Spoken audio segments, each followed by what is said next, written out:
오늘 우리에게 주신 하나님 말씀은 누가복음 4장 28절부터 30절입니다.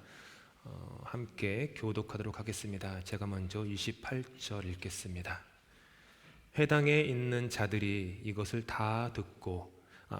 듣고 다 크게 화가 나서 일어나 동네 밖으로 쫓아내어 그 동네가 건설된 산 땅떨어지까지 끌고 가서 밀쳐 떨어뜨리고자 하되 예수께서, 함께 읽겠습니다. 예수께서 그들 가운데로 지나서 가시니라.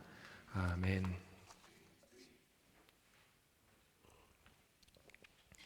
누가복음 34번째 시간으로 그들 가운데로 지나서 가시니라 라는 제목으로 하나님 말씀 함께 나누도록 하겠습니다.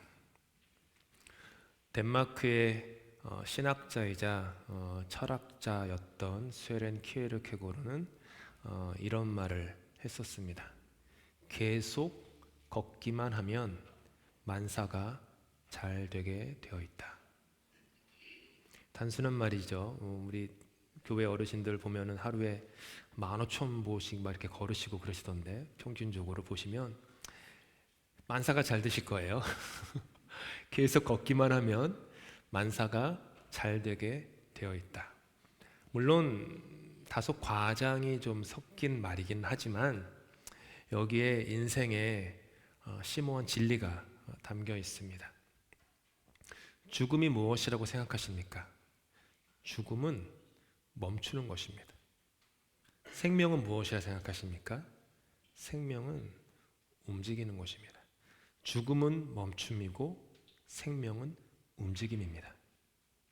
그래서 그 생명을 담은 인생은 여정일 수밖에 없습니다. 여행이에요. 세상이 나의 앞길을 가로막는다고 하여도 나에게 주어진 하늘의 부르심을 따라서 계속해서 끊임없이 걸어가는 인생, 그 인생은 살아있는 생명입니다. 내 앞에 장애물이 있고 어려움이 있고 환난과 근심이 있어서 내가 그 자리에서 멈춘다면 내 육체의 목숨은 유지하고 있는지 모르지만 하나님이 내게 주신 영적인 생명은 죽은 것입니다. 우리의 인생이 무덤입니다. 영혼이 살아있으면 언제나 움직여야 합니다. 절대로 멈춰서는 안 되고 끊임없이 하나님을 향해서 나아가야 합니다. 그렇기 때문에 시편 기자는요, 시편 84편에서 이렇게 노래하였습니다. 주님께 힘을 얻어 순례길에 오른 사람 복되어라. 이 공동 번역인데요. 주님께 힘을 얻어 순례길에 오른 사람 복되어라. 여러분이 아시는 성경은 주께 힘을 얻고 그 마음에 시온의 대로가 있는 자는, 이 말씀이에요. 근데 시온의 대로가 순례길이니까 그 마음에 힘을 얻고 언제나 인생이 하나님의 그 성, 하나님의 나라, 하나님의 뜻, 하나님의 그 완성을 향해서 끊임없이 걸어가는 사람, 그 사람 복되다. 계속 걸으면 만사가 잘 되게 되어 있습니다. 예수님께서 자신의 고향 나사렛의 회당에서 이사야서 61장 두루마리 성경을 받으셔서 읽으셨습니다. 그 다음에 자리에 앉으셔서 성경 강해를 하셨습니다. 성경 강해의 내용은 요약하자면 이것이었습니다. 하나님의 은혜의 해가 유대인들에게서 이방인들에게로 옮겨간다. 이게 예수님 성경 해석의 핵심이었어요. 이방인들에게 하나님이 향하고 있다. 관심이 있다. 그들을 구원코자 하신다. 유대인들은, 나사렛 회당에 있었던 유대인들은요, 선민의식에 꽉 사로잡힌 사람이에요. 선민의식이 뭡니까? 우리는 하나님의 선택받은 민족, 선민의식. 그랬던 그들에게 예수님의 성경 강해는 일종의 모욕으로 여겨졌습니다. 하나님의 선택받은 민족이라는 생각에 사로잡혀서 신앙의 순례길에 오르지 못한 채 붙박이 장처럼 자기 자리에 멈춰 있었던 그들이었기에 그들은 예수님의 말씀을 듣고 분노했습니다.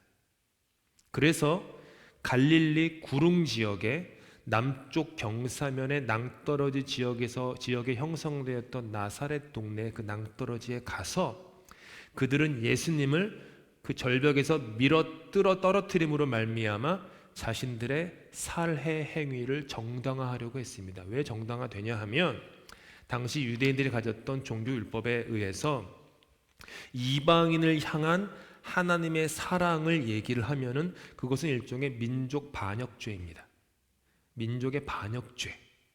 그래서 그 반역죄를 처단하는 형벌 제도 중에 하나가 뭐냐 하면은 벼랑 아래로 밀쳐 떨어뜨리는 것. 이게 형벌 제도예요. 이 형벌 제도는 고대 사회에 늘 있어왔던 형벌 제도입니다. 바울 사도께서 아테네 지역을 여행하실 때에도 그 절벽에 있는데 절벽에 이제 강의를 하는 곳인데 예전에는 그곳이 사람을 밀어 떨어뜨림으로 말미암아 사형 집행을 하는 곳이 절벽이었어요. 그 유대 지역이나 다 이런 게 있었어요. 그렇게 함으로써 자기들의 행위를 정당화하려고 했던 것이죠. 그런데 예수님께서는 아직 죽음을 맞이할 때가 아니었습니다. 이제 막 사역을 시작하셨으니까요. 누가는 그때의 상황을 다음과 같이 우리에게 알려줍니다. 예수께서 그들 가운데로 지나서 가시니라. 예수께서 그들 가운데로 지나서 가시니라. 여기서 가시니라라고 하는 헬라어 에포류에토는 미완료 시제예요. 문법적으로. 그렇기 때문에 이게 어떤 해석이 되냐면은 예수께서는 가시고자 하시는 길로 계속 가셨다. 이거예요. 예수님은 그들 가운데를 지나서 가시고자 하는 길로 계속 가셨다. 저의 인생에는 다른 사람이 결코 걸을 수 없이 손동이라는 저만 걸을 수 있는 저의 인생의 길이 있습니다. 여러분에게는 여러분만이 걸을 수 있는 길이 있습니다. 내가 걸어가야 할 길을 다른 사람이 대신 걸어가 줄 수 없습니다. 물론 여정 가운데 이런저런 동행이 있지만 그것은 내 인생 여정 속의 일부분일 뿐 여정의 처음과 끝 전부를 그 누구도 대신해 줄 수 없습니다. 부모가 자녀를 아무리 사랑한다고 하더라도 자녀가 걸어가야만 할 자신의 여정을 부모가 대신 걸어가 줄 수 없습니다. 부모가 내 자녀가 예수님 잘 믿으면 좋겠지만 그거 뜻대로 안 되시잖아요. 그 자녀들이 엄마의 하나님이 내 아들, 딸의 하나님이 되어서는 안 되고요. 내가 만난 하나님이 내 아들이 내 자녀의 하나님, 내 아들의 하나님, 내 딸의 하나님이 본인이 경험을 해야만 되는 거예요. 그래야만 신앙의 여정을 걸어가는 것이지 엄마 아빠 따라서 신앙생활 할 수 없습니다. 어렸을 때는 돼요. 유년주일학교 때는 되죠. 하이시만 올라가도 어려워집니다. 자녀가 부모를 아무리 사랑해도요, 부모가 걸어가는 길을 결코 대신 걸어가 줄 수 없습니다. 작고하신 저희 아버지께서 인생의 마지막 병실 침대에 누워 계셔서 가쁜 호흡을 몰아쉬시며 제가 알았던 아버지 모습에서 반으로 줄어드신 그런 병든 모습으로 누워 계셨을 때 그 아버지를 향한 바라보면서 제가 아버지를 사랑해서 아버지가 가시는 그 길을 걸어가고 싶다고 하더라도 아버지가 걸어가셔야 될 삶의 마무리가 있으셨습니다. 제가 걸어가 드릴 수 없습니다. 제가 언젠가 인생의 호흡이 얼마 남지 않았을 때 제 사랑하는 아이니와 이한이가 제가 걸어가는 길을 걸어가고 싶은 사랑의 마음이 넘친다고 하더라도 그들은 저의 길을 걸어가 줄 수 없습니다. 그 십자가는 저만이 져야 하는 것이고 그 죽음은 저만이 감당해야 되는 것이기 때문입니다. 사람은 그 사람에게 걸어가야 될 길이 있습니다. 목사와 성도의 관계도 마찬가지입니다. 목사가 성도의 길을 대신 걸어가 줄 수 없고, 성도는 목사의 길을 대신 걸어가 줄 수 없습니다. 목사는 교인들을 말씀의 생명 강가로 이끌고 갈 수 있지만, 격언 중에 말을 물가로 끌고 갈 수는 있어도 말로 하여금 물을 마시게 할 수는 없다라는 격언처럼, 비록 목사가 생명 강가 그 말씀으로 교인들을 인도할 수 있을지 모르지만 그를 물을 마시게 해줄 수는 없어요. 제가 떠먹여 드릴 수는 없습니다. 말씀 생명의 물은 교인들 한 사람 한 사람이 개인적으로 자신의 고개를 숙이고 입을 열어 물을 머금고 자신의 힘으로 그 물을 삼켜야만 하는 것입니다. 그렇게 우리에게는 우리가 걸어가야 할 우리의 길이 있습니다. 부활하신 예수님께서는 배신자가 되어서 자신의 고향에 숨어 들어간 베드로를 갈릴리 호숫가로 찾아가 만나신 후에 그를 다시 당신의 사도로 일으켜 세우십니다. 예수님께서는 베드로가 걸어가야 될, 그 베드로만이 걸어가야 될 그 길을 다음과 같이 알려주셨습니다. 성경 화면 보시면서 함께 읽겠습니다. 시작. 내가 진정으로 내게 말한다. 내가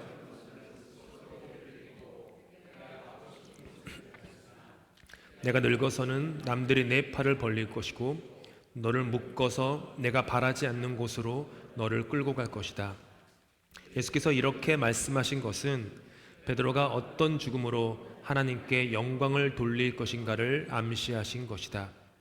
예수께서 이 말씀을 하시고 나서 베드로에게 나를 따라라 하고 말씀하셨다.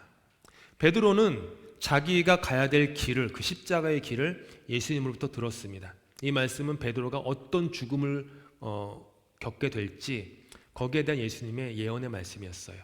성경에는 안 써 있지만 요세푸스를 위시한 역사학자들은 베드로가 나중에 로마에 가서 사형을 당하게 되었는, 순교를 하는 거죠. 로마의 사형법은 십자가형이었지 않습니까? 십자가를 지게 되었는데 베드로가 내가 어떻게 내 주님 예수님과 같은 모습으로 십자가를 질 수 있겠습니까? 해서 거꾸로 십자가에 매달려 죽었다라고 역사학자들은 기록하고 있습니다. 머리가 땅으로 발이 하늘로 향한 채 십자가에 못 박혀 베드로는 순교했습니다. 예수님은 지금 그 얘기를 하신 거예요. 그 길을 너가 걸어가야 된다. 젊었을 때는 네 마음대로 살았다.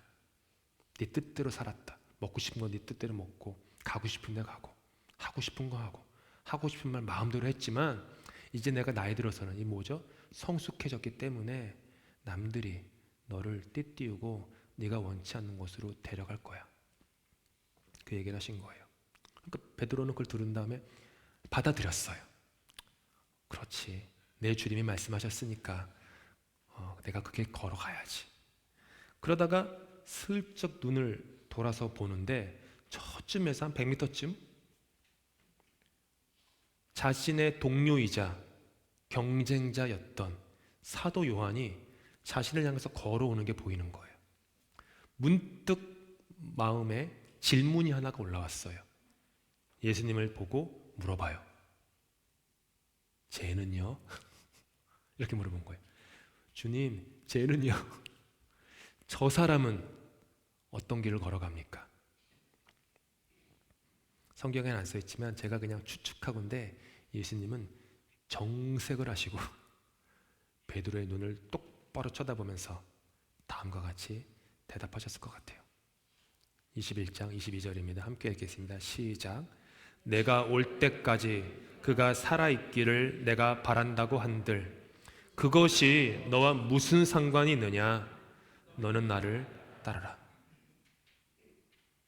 뜨끔했을 거예요. 그것이 도대체 너랑 무슨 상관이니? 요한의 인생이 베드로 너의 인생과 무슨 상관이니?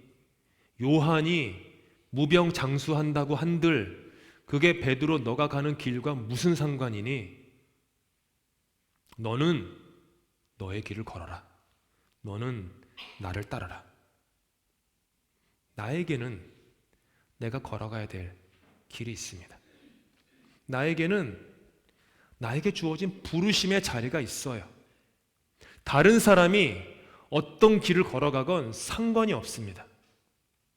나는 그저 나에게 주어진 길, 나의 주님 한 분만 바라보며 가는 것입니다. 비교할 필요도, 경쟁할 필요도 없습니다. 우쭐해할 이유도 없고 자격지심에 빠질 이유도 없습니다. 그저 나는 내가 걸어가야 될 길을 걸어가면 되는 거예요. 예수님의 고향 나사렛의 그 회당은 그 교회죠. 회당 안은 예수님의 앞길을 가로막는 장애물들로 가득하였었습니다. 냉소가 있었고 불신, 분노, 오해, 거절, 거부, 게다가 살의로 죽이고자 하는 살인 감정까지 예배당에 가득 찼던 거예요. 얼마나 아수라장인 예배당의 모습입니까?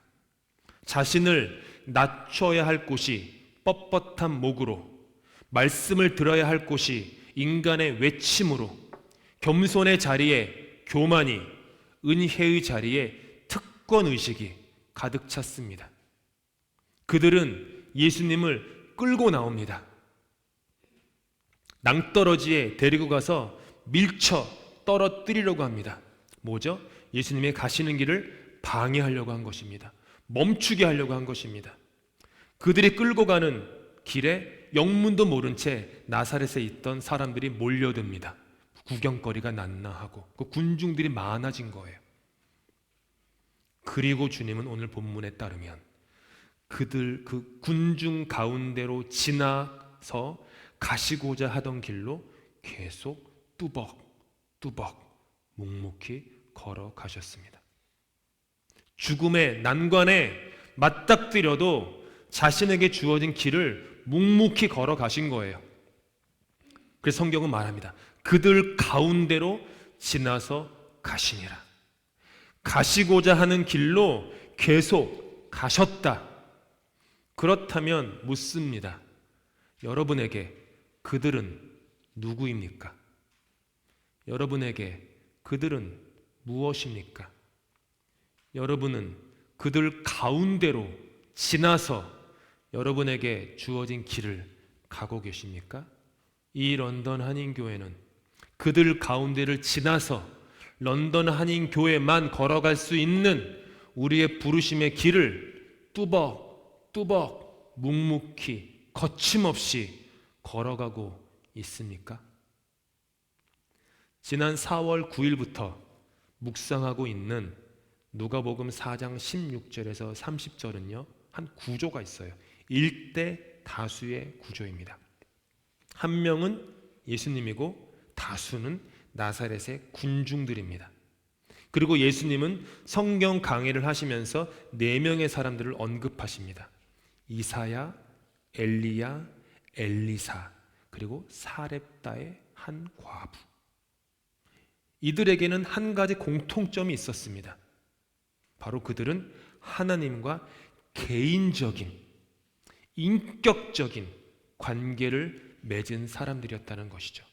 그들은 개인적으로, 인격적으로 하나님의 말씀을 받았고 자신의 개인적인 삶의 고난을 통하여서 하나님을 경험해 나갔던 사람들입니다. 그들에게 하나님은 남의 하나님, 누구의 하나님이 아니라 나의 하나님이었고 나의 구원자였습니다. 하지만 나사렛에 있었던 회당의 그 군중은 전혀 아니었습니다. 그들은 하나님과의 이 수직적인 만남이 없었어요. 그래서 십자가의 이 횡은 있었는지 모르지만 종은 없었습니다. 앞뒤 좌우에는 이리저리 손을 뻗으면서 교제했는지는 모르지만 위로는 손을 뻗지 않았습니다. 위를 향해서는 눈길을 두지 않았습니다. 군중은 예배 형식은 있었는데 내용은 없었습니다. 그들은 생명의 근원 되시는 예수님을 앞에 두고도 생명을 몰랐고, 진리가 되시는 예수님을 앞에 두고도 진리가 어디 있는지조차 몰랐습니다. 군중은 그런 거예요. 만약 저와 여러분이 그저 군중 속에 파묻힌 채 한 익명의 존재로서만 신앙생활을 하려고 한다면 그 신앙생활에는 제가 장담하지만 절대로 사람이 살아나고 일어나는 생명력은 있을 수 없습니다. 군중은요, 실체가 없기 때문에 자기가 하는 일에 책임을 지지 않아요. 그래서 무게감이 떨어져요. 진중함이 없어요. 그들이 나사렛 산 낭떠러지에서 한 사람을 밀쳐 떨어뜨린다고 하여도 그들 중에 거기에 대해서 책임을 질 사람은 없는 거예요. 교회 안에서 군중으로만 지내면 인격이 예수님의 인격으로 변할 수 없습니다. 무엇이 책명이고 무엇이 진리인지도 모른 채 나사렛 회당의 그들처럼 예수님을 끌고 산 낭떠러지로 가서 밀어 떨어뜨리려고 할 수도 있습니다. 기쁨에 호산나 호산나를 외쳤던 그 군중들이 일주일도 채 안 되어서 십자가에 못 박으라, 십자가에 못 박으라 라고 하는 광기에 빠진 폭도로 변했듯이 군중은 그런 거예요. 군중은 그런 거예요. 신앙생활하면서 절대 군중 속에 머물러서 그냥 묻혀 지내서는 안 됩니다. 하나님을 만나셔야 돼요. 개인적으로, 인격적으로 하나님을 만나셔야 돼요. 제가 말씀을 이렇게 막 가르치고 막 애를 써서 신음하면서 가르치지만 여러분이 드셔야 돼요. 입으로 넣어서 여러분의 이빨로 씹어서 여러분의 목구멍으로 삼켜서 여러분의 영혼으로 소화하셔야만 돼요. 그렇지 않으면 신앙의 성장, 변화, 거듭남 없습니다. 그래서 성경이 우리에게 오늘 누가를 통해서 권면하는 거예요. 그들 가운데로 지나서 너에게 주어진 길을 걸어가라. 그 사람이 너랑 무슨 상관이냐? 너는 나를 따르라. 냉소와 불신이 있다면 그들 가운데로 지나서 너의 갈 길을 걸어가라. 분노와 오해가 있다면 상관하지 말고 지나서 걸어가라. 거절과 거부가 있더라도 너는 그들 가운데로 지나서 너의 길을 가라. 군중에 의해서 이리저리 휩쓸리지 말고 너의 마음과 정신을 빼앗기지 말고 너는 그저 너에게 주어진 하늘 하나님의 거룩한 부르심의 길을 계속 걸어가라고 말씀하시는 겁니다. 그렇게 여러 모양으로 우리 삶에 와서 있는 그런 군중, 소문, 역경, 근심, 걱정, 환난, 실패, 실수, 거절, 여러분이 상상하시는 수많은 것들, 그 수많은 모양의 군중들이 우리 앞에 있다고 하더라도 여러분은 이를 악물고 하나님 앞에 결심하셔야 돼요. 주님, 내 앞에 어떤 장애물이 있어도 주님이 내게 가라고 하신 그 길 저는 걸어가겠습니다. 뒤돌지 않겠습니다. 쭈삣쭈삣 거리지도 않겠습니다. 좌로나 우로나 치우치지 않고 뚫고 지나가겠습니다. 주님을 향해서 걸어가겠습니다. 주님이 저에게 그렇게 할 때 힘 주신다고 약속하셨죠? 힘 주시는 줄 믿고 저는 발걸음을 내딛습니다. 성경이 진리입니다. 주님께 힘을 얻어 순례길에 오른 사람들이여 그대들은 복되도다. 그리고 하나님이 어떤 하나님입니까? 그런 수많은 군중들을 지나서 나 한 사람을 위해 오신 분이 하나님입니다. 세상에서 저를, 여러분을 죄인이다, 못났다, 부족하다 수많은 평가를 한다 하더라도 그런 군중들을 뚫고 하나님은 우리를 향해서 오늘도 뚜벅 거침없이 모든 장애물을 제끼고 우리를 향해 걸어오십니다. 나의 연약함, 나의 허물, 심지어 나의 반복되는 죄, 그것들을 지나서 나에게로 오십니다. 그리고 말씀하세요. 내가 너를 지명하여 불렀나니 너는 내 거야. 너는 내 거니까 어느 누구에게도 나는 너를 결코 빼앗기지 않을 거야. 오늘은 어머니 주일입니다. 우리 어머니들은 그들 가운데로 지나서 언제나 우리에게 오신 분들입니다. 세상이 나에게 등을 돌릴 때에도 어머니의 얼굴은 언제나 나에게 향했습니다.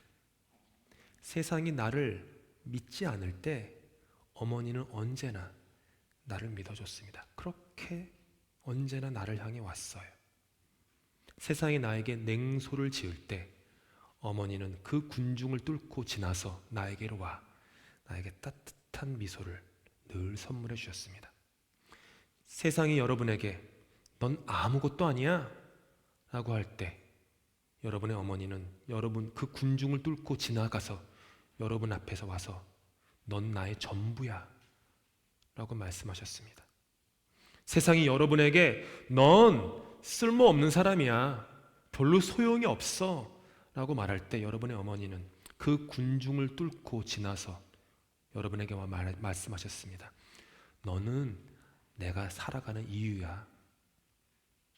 세상이 여러분을 죄인 중에 괴수라고 단죄할 때 그 군중을 뚫고 여러분의 어머니는 여러분에게 찾아와 말씀하셨습니다. 너는 하나님의 사랑받는 자녀야.